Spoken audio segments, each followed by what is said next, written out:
just want to give you, our friends and family, no, what's up, or what's the update with what the Lord is doing sa Fullness and Freedom since we launched it last June. Yan. So we give thanks to the Lord with all our hearts.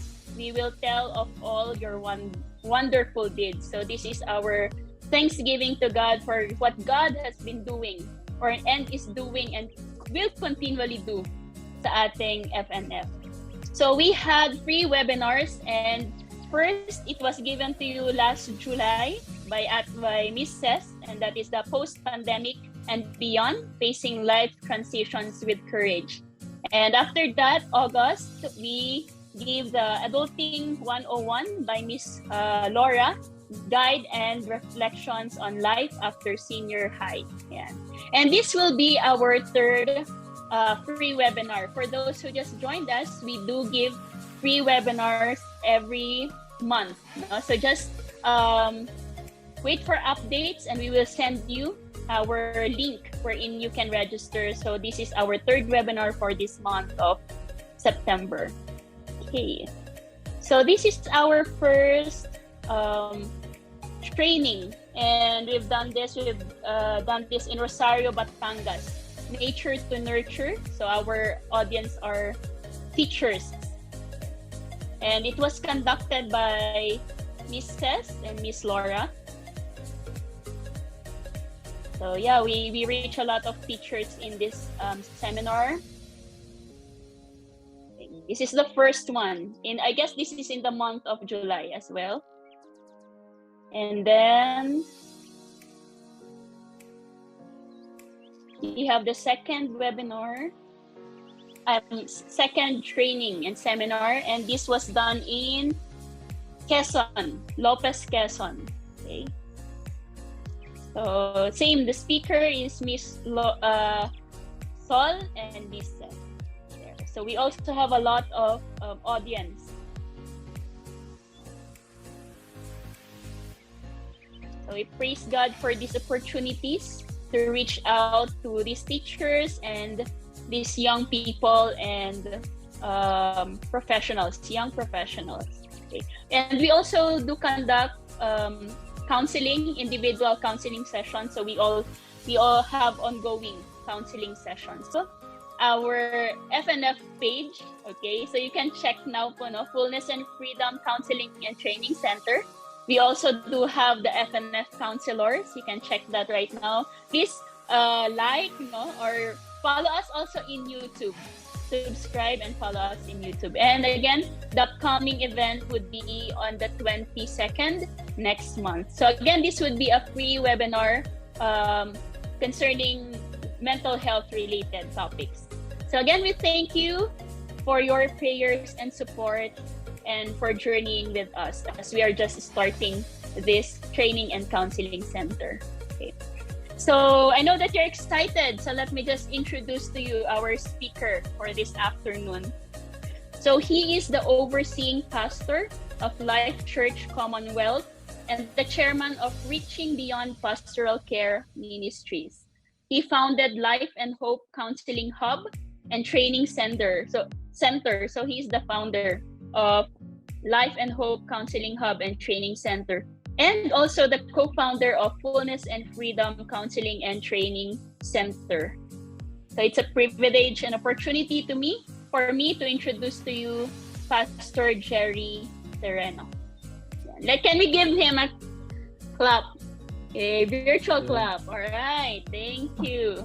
Yeah. Thank you so much. Good afternoon, everyone.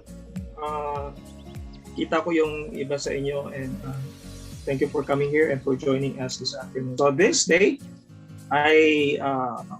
sa tingin ko napaka-importante because we are going to discuss with that story, and the rest of my talk this afternoon. It's basically simple lang, and it means lang. Be proactive. Be proactive. And let me share with you yung gusto kong tandaan ninyo the rest of this time. At pwede niyong baunin that you'll be able to integrate mental health in the local church. and reach out holistically and encourage setting up a church-based helping ministry. So let's start with this. Ano ba ang definition of meaning ng mental health? Let me share with you. Galing ito dun sa World Health Organization. Sabi dito, is a state of mental well-being that enables people to cope with the stresses of life, realize their abilities, learn well and work well, and contribute to their community.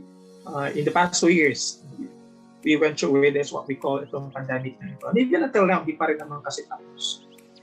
At sabihin natin, itong mental health natin, na nasushaken ito. Kapag may mga crisis tayo sa buhay na pinagdaraanan. There are different kinds of crises. So, perhaps, how does it affect you and the church? So, yung pandemic na the past 2 years, and even until now, ano ito naka-apekto sa'yo? So, meron tayo tinatawag na scaling. Parang, let us just try this one. 1 is the lowest, and 10 is the highest. When it's emotional, we tend to feel drained and anxious, and it can make us emotionally numb. And when you get overwhelmed by something, your body tends to shut down. Now, ang interesting dito ay ang government natin. Government asks churches, spiritual leaders to spread hope amid pandemic. Ang magandang tanong din, let me inviting you again to share, how is your church responding to the pandemic, specifically in relation to addressing the mental health crisis? Paano ba? Ang central point na gusto kong i-embrace natin when we talk about mental health is this: the church, in response to mental health, should always be in a proactive, preventive mode, rather than a remediative treatment type approach. Itong nakalagay na doon sa PubMed natin. Integrate, reach out, and encourage. So, let's start with the word integrate. Sumikat yung mga iba't ibang type ng pag-sharing ng gospel natin. Pero eventually, nagkaroon ng progress and development. Sa Luzon pa rin ito, sabi niya, there is a growing global mental health movement around the world today. And the global church is beginning to recognize mental health problems. Pakinggan niyo ito. Which are the leading cause of disability worldwide. More disabling than such conditions as heart disease, stroke, or diabetes. It's a major ministry priority. Now, when we talk about integrate, basically, the Bible tells us about that. The mental health care is rooted in Scripture. So when we talk about integrate, gusto ko to i-highlight sa inyo. To integrate simply means, listen, this is very important. To integrate simply means to view psychology and theology, though each is distinct but inseparable. Hindi mo siya pwedeng pag-iwalayin. And both provide a wider understanding of life, truth, meaning, and behavior towards oneself, others, and God. Second one is reach out. Sabi ng isang libro, yung Biblical Counsel, sabi niya, everyone sitting in your pews has been or will be touched by addiction, divorce, violence, depression, grief, confusion, loneliness, and 1,000 other evidences of living as broken people in a fallen world. When it comes to the church, few people at risk of suicide or taking to the church communities about their personal struggles. Churches are much more likely to respond after a suicide has already occurred. Parang ang sinasabi nga dyan ay, we do not talk about suicide. Parang gusto ba natin pag-usapan sa loob ng church yan? Parang wala yata gustong pag-usapan yan. But the thing is, it is very important to discuss and talk about this. At when we talk about mental health, there are Christians who believe that mental illness results from a lack of faith, persistent doubt, or unholiness. May ganun pa tayo na stigma when we talk about mental health. The church should be a community of support for individuals and families facing all kinds of situations, including mental health struggles. So, di ba dapat na tayo dapat nang nauna? Hindi nga dapat preventative, dapat proactive tayo. So, let me share with you things that we have to consider, practical steps. We talk about reaching out. Kita ko na. So, first thing first, I encourage our pastors to use the pulpit. You talk about mental health. You preach about mental health in public and break the stigma and the splitting. So last, I'll end with this. So from integrate, reach out, and encourage. So some of you already heard about this, but let me just repeat it.